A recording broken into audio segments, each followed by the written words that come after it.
Today we are taking a closer look at a few of the charges in the latest indictment against former President Donald Trump. These are specifically the intimidation charges. An indictment shows that 2 election workers in Fulton County, Georgia, were targeted by Trump and his allies, and they say it led to death threats. John Sherrick explains.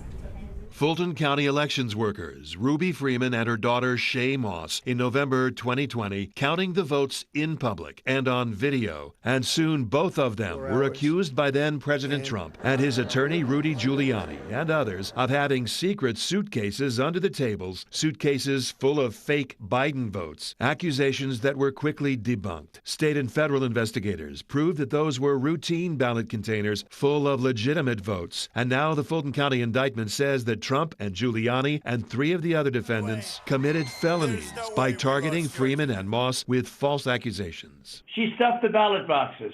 They were stuffed like nobody's ever seen them stuffed before. And Freeman and Moss later told the January 6th committee in Washington that the false accusations from Giuliani and Trump and others unleashed a nationwide fury against them. Do you know how it feels to have the President of the United States to target you? A lot of threats, wishing death upon me. Another potential victim of the so-called suitcase gate, not named in the indictment, then U.S. Attorney B.J. Pack of Atlanta, a Trump appointee. Pack later testified that the White House had ordered him to investigate, and Pack did.